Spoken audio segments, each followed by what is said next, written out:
जनता की जेब खाली हो रही है, उसकी कमाई कम हो रही है। कांग्रेस सिलेंडर पर बैठकर प्रेस कॉन्फ्रेंस कर रही है। नागरिक जीवन के तनाव सिर्फ दाम और नौकरी के नहीं हैं, दंगों के भी हैं और बिना सबूत के फंसाए जाने के भी हैं। करीब 11 महीने तक बिना सबूत के जेल में बंद कर दिए गए उन गरीब लोगों पर क्या गुजरी होगी। गोली मारने के नारे लगाने वाले से पूछताछ तक नहीं हुई, लेकिन 3 गरीब बिना सबूत के दंगों के आरोप में उठाकर जेल में बंद कर दिए गए 11 महीने के लिए। जुनैद, इरशाद, चांद मोहम्मद के लिए भारत के युवा 60 लाख ट्वीट नहीं करेंगे, ये मैं जानता हूं और युवाओं को भी पता है कि ये मैं जानता हूं। दिल्ली हाई कोर्ट ने इन्हें 19 फरवरी को जमानत दी। प्रक्रियाएं इतनी जटिल हैं कि बाहर आते आते 19 से 24 फरवरी हो गया। जिस इमारत पर होने के आरोप में चांद मोहम्मद, जुनैद और इरशाद को गिरफ्तार किया गया, तीनों उस इमारत पर थे ही नहीं।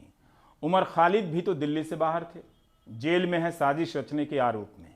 परिमल कुमार की ये रिपोर्ट आप देख सकते हैं। बेकसूर सजा भुगती है मेरे बच्चे ने भी और हमने भी। कहाँ जाएं बताओ। वकील साहब के पास जा रहे हैं, बार बार जा रहे हैं, कह रहे हैं हाँ छूट जाएगा, तसल्ली देते थे। वकील साहब बहुत अच्छे थे, उन्होंने हमारी मदद करी छुटाने में। जुनैद को जेल से घर वापस आने में 10 महीने 22 दिनों का वक्त लग गया। दिल्ली दंगों में एक शख्स की मौत के आरोप में पिछले साल 2 अप्रैल से ये जेल में था। जमानत 19 फरवरी को हुई, पर आदेश की कॉपी जेल तक आते आते और 5 दिन गुजर गए। बुधवार देर रात रिहाई मुमकिन हो पाई। तो मैंने एक पल ऐसा गुजारा, बस पूछो मत। रोटी भी नहीं खाई जा रही थी, 2-3 महीने हो गए थे। नहीं भूख लगती थी, नहीं प्यास। घर की टेंशन रह रही, घर पर कैसा हो रहा है, कैसे कर रही हैं, क्या नहीं कर रही। किराए का मकान है, 11 महीने हो गए थे जेल में रहते रहते। बेलों ऐसे डर लगा था अब और मुकदमे न दिए जाएँ, न जाए। किसी पे 25 मुकदमे, किसी पे 12, किसी पे 9, ऐसे मुकदमे लगे रहे हैं दंगों के। डर लगता रह कर आप क्या होगा, अब क्या होगा, निकलेंगे नहीं निकलेंगे। जो जमानत हुई है 19 को हुई है जी। आप निकले हैं 24 की देर रात में जी। इस वक्त में जब वक्त बीता होगा तो वो कैसे बीता होगा? वो बहुत कठिन भी था, क्या नाम है, डर लगता था कि नाम है कोई और मुकदमे न दिए जाएं। हम जिस जगह मौजूद हैं वहाँ पे एक तरफ मोहन नर्सिंग होम है जहाँ से गोली चलती है, दूसरी तरफ सप्तऋषि बिल्डिंग है जहाँ पे एक शख्स शाहिद गोली से घायल होता है, बाद में उसकी मौत हो जाती है। इस आरोप में पुलिस ने 6 लोगों को गिरफ्तार किया, 3 को जमानत मिल गई। दरअसल जो साक्ष्य वीडियो के तौर पर अदालत में प्रस्तुत किया गया उसमें ये तीनों सप्तऋषि बिल्डिंग पे मौजूद नहीं मिले और यही जमानत का आधार भी रहा। शाहिद मर्डर केस है और सप्तऋषि बिल्डिंग पर पुलिस का एलिगेशन है, सप्तऋषि बिल्डिंग पर ये लोग थे और इनके साथ में ही शाहिद था। इन्हीं के गोली से शाहिद ख़त्म हुआ है। ये पुलिस का पूरा केस है। हमने जो हाई कोर्ट में आधार लिए, काफ़ी आधार लिए, उनमें से एक आधार 5 मार्च 2020 को जो रवीश कुमार जी ने वीडियो प्राइम टाइम शो में चलाई थी, वो भी आधार था। नमस्कार, मैं रवीश कुमार। दिल्ली दंगों में मरने वालों की संख्या 53 हो गई है। अब पिछले साल 5 मार्च के प्राइम टाइम का वीडियो देखिए, जिसे पुलिस ने चार्जशीट का हिस्सा भी बनाया है, जिसे कोर्ट में भी दिखाया गया। दर्जन भर भीड़ यमुना विहार के मोहन नर्सिंग होम की छत पर दिखती है। तौलिए में छुपा कर लाई गई बंदूक बाहर निकलती है, हेलमेट पहना शख्स गोली चलाता है। इधर दूसरी तरफ यानी चांदबाग की तरफ सप्तऋषि बिल्डिंग पर एक शख्स शाहिद गोली से घायल होता है, जिसकी मौत हो जाती है। मोहन नर्सिंग होम की छत पर और भी कई लोग हैं जो पहचाने जा सकते हैं। हेलमेट पहनकर जो गोली चला रहा है उसे कोई रोक भी नहीं रहा। उसके साथ भी भीड़ पत्थर चला रही है, बोतलें फेंक रही है। पुलिस के मुताबिक पुलिस ने मोहन नर्सिंग होम को लेकर एफआईआर दर्ज की है। एक संदिग्ध हथियार सीज किया है। उसकी एफएसएल रिपोर्ट का अभी तक इंतजार है। इस पर हमारा सवाल है कि क्या एफएसएल रिपोर्ट आने में इतना वक्त लगना चाहिए? क्या संदिग्ध हथियार वही है जो इस वीडियो में दिख रहा है? इसका जवाब हमारे पास नहीं है। एफएसएल रिपोर्ट से पता चलेगा कि गोली जब्त की गई बंदूक से चली या नहीं। इस वीडियो में मोहन नर्सिंग होम पर खड़े लोग साफ साफ पहचाने जा सकते हैं, मगर इनकी गिरफ्तारी नहीं हुई है। क्या पुलिस ने इनके स्टिल तस्वीरों को लेकर पोस्टर जारी किए हैं? इसका जवाब भी हमारे पास नहीं है। मोहन नर्सिंग होम के सामने की छत पर ही शाहिद को गोली लगती है। उसकी मौत के आरोप में 6 लोग गिरफ्तार होते हैं। जब इस वीडियो को अदालत में दिखाया गया तो सप्तऋषि बिल्डिंग पर जुनैद, इरशाद और चांद मोहम्मद उस वीडियो में नहीं दिखते। पर सवाल है कि इसी प्राइम टाइम में कुछ चेहरे साफ भी हैं। इन स्टिल फोटो को देखिए। पर अफसोस, पुलिस ने मोहन नर्सिंग होम को लेकर एफआईआर तो दर्ज की, पर गिरफ्तारी किसी की नहीं। कोर्ट ने कहा कि पुलिस अब तक मुख्य हमलावर, जिसकी गोली से शाहिद की मौत हुई, उसे गिरफ्तार नहीं कर सकी है। साथ ही यह भी कहा कि याचिकाकर्ताओं से हथियार की किसी भी तरह की कोई बरामदगी नहीं हुई है। जस्टिस कैत ने एनडीटीवी के वीडियो के बारे में कहा है कि जैसा कि याचिकाकर्ता की ओर से पेश वकील ने प्रस्तुत किया है कि पुलिस द्वारा भरोसा किए गए वीडियो में ही ठीक 10 मिनट वीडियो चलाने के बाद यह दिखता है कि एनडीटीवी के prime time anchor Ravish Kumar ने कहा कि मोहन नर्सिंग होम अस्पताल में एक व्यक्ति राइफल निकाल रहा है और हेलमेट पहना हुआ है। एक अन्य व्यक्ति है जो हथियार को रुमाल के साथ कवर कर रहा है और बाद में उन्हें वीडियो में भी देखा जा सकता है। लेकिन जांच एजेंसी ने इमारत के एक ही तरफ ध्यान केंद्रित किया है, ऐसा प्रतीत होता है। हालांकि अभियोजन पक्ष ने स्वीकार किया कि दोनों पक्षों के उपद्रवी एक दूसरे पर पथराव कर रहे थे और गोलीबारी कर रहे थे। आगे इस वीडियो में है कि गोलीबारी केवल मोहन नर्सिंग होम से ही की जा रही है, न कि सप्तऋषि बिल्डिंग से। पर वो गिरफ्तार हो गए जो शामिल नहीं थे। इसी में एक और चांद मोहम्मद हैं। 2 बच्चों के पिता हैं, गाड़ी चलाते हैं। पर 9 महीने 8 दिन परिवार से दूर जेल में कटी। अब परिवार के बीच हैं। पिता संघर्ष करते रहे और तब परिवार के बीच तक आने का सफर मुमकिन हो पाया।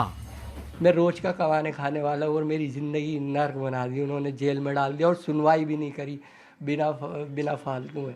ना जबकि मैं कहीं फ़ोटो में हो, कहीं वीडियो में हो, करने का जो करने वाले उन्हें पकड़ा नहीं। मेरे से आपका मोबाइल भी वहाँ पे नहीं था? मोबाइल लोकेशन के जरिए नहीं? मोबाइल तो मेरे पे, मैं था ही नहीं वहाँ, खुरेजी में था। मोबाइल लोकेशन पे जब आएगा, जब मैं ना लोकेशन मिली, बाद में यूँ कह दिया जो मेरा फैसला आया कि चल तुम्हारा कोई लोकेशन नहीं है, कुछ नहीं है। लेकिन मेरा इतना टाइम वेस्ट हो गया, इतना कीमती टाइम बेकार हो गया। मैं रोज़ के कमाने खाने वाला, मेरा पापा, मेरी फैमिली इतनी परेशान हुई, उसका क्या होगा।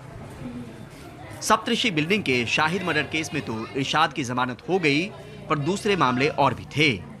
उसको लेकर भी कानूनी खानापूर्ति हो चुकी है, जमानत मिल चुकी है, पर वो अब भी जेल में ही है। एक घर में अफेयर है तो एक उसमें कोर्ट में है हमारा। हमने टाइम काटा। मेरे बच्चे बेकसूर है, काम पैसा बचता बचाता आ रहा वहाँ से और घर पैसे लेके गई। वो तो वैसे भी भीड़ भाड़ में जाने लायक बिना, उसकी तो टांग में फ्रैक्चर हुआ हुआ है। आप कम से कम वापस आ रहे हैं तो अब तकलीफ कुछ कम हो जाएगी। बहुत तकलीफ कम हुई है अब तक, मुझसे और ज़्यादा कहना जाएगा। दंगे का दर्द अब भी बरकरार है। न जाने कितने ही घर झुलसे, पर निशान अब भी बाकी है। कई परिवार ऐसे हैं जो अब तक अदालतों के चक्कर काट रहे हैं क्योंकि उनके अपने सलाखों के पीछे चले गए। खाकी का काम कार्रवाई का है, पर इस बात का ख्याल ज़रूर होना चाहिए कि आनन फानन में की गई कार्रवाई सिर्फ एक शख्स को गिरफ्तार नहीं करती, बल्कि उसका दर्द पूरा परिवार झेलता है। नई दिल्ली से Parimal Kumar, NDTV India. Break के बाद दिल्ली दंगों पर एक और रिपोर्ट देखेंगे।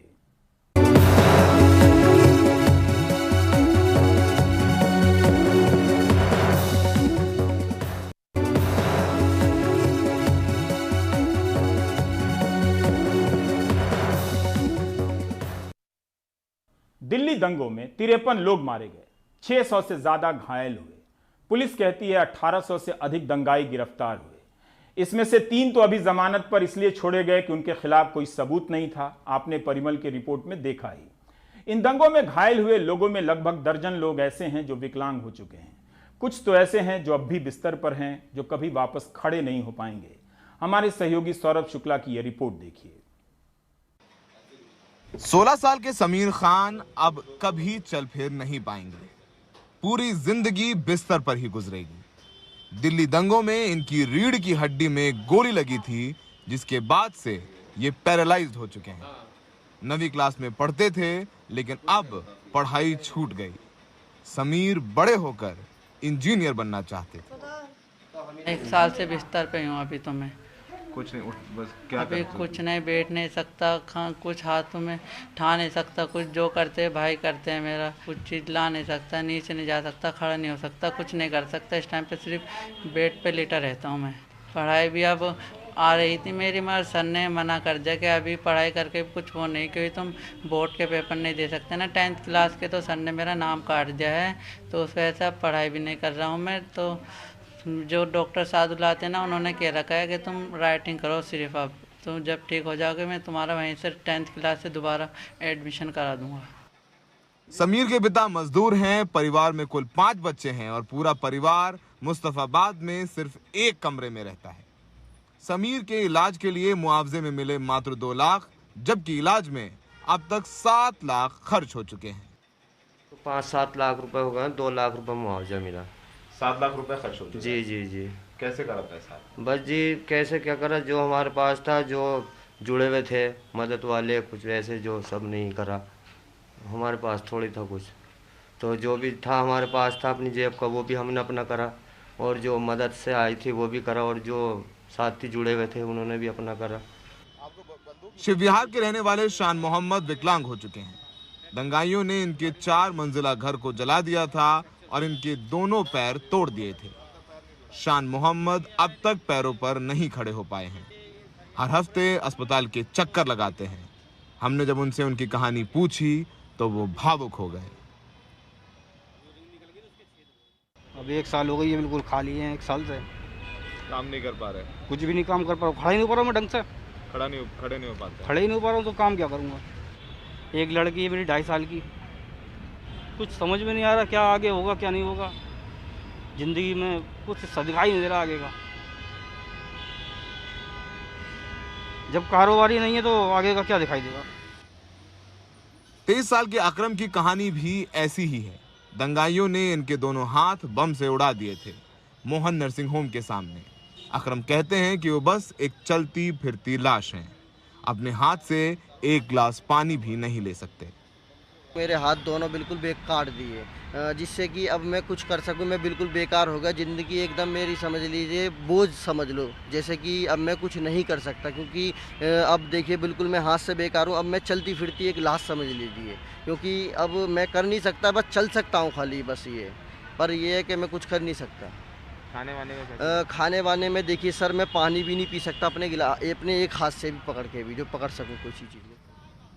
दंगों के चोट के निशान इतने गहरे हैं कि 35 साल के सोमदत्त ने दिल्ली को ही अलविदा कह दिया है। उन पर दंगाइयों ने शिव विहार में चाकुओं से हमला किया था। अब भी वो अलवर के सरकारी अस्पताल में अपना इलाज करा रहे हैं और पूरी तरीके से बिस्तर पर हैं। 2 लाख के मुआवजे में इलाज कराना और पूरी जिंदगी बिता देना नामुमकिन है। ऊपर से इनमें से ज्यादातर गरीब मजदूर हैं। अमन बिरादरी नाम का एनजीओ इन लोगों के इलाज में मदद कर रहा है। तकरीबन 25 साथियों का अभी हॉस्पिटल में इलाज चल रहा है और ज़्यादातर प्राइवेट हॉस्पिटल में उनका इस तरह कर रहे हैं। बाकी राशन को लेकर हम कर रहे हैं, रूम रेंट को लेकर कर रहे हैं, लीगल टीम है हमारी। कुछ साथियों को कंपनसेशन 2 लाख मिला, पर 5 लाख 6 लाख उनके जो खर्च हो चुके हैं, अभी भी वो बेड रेस्ट पे हैं।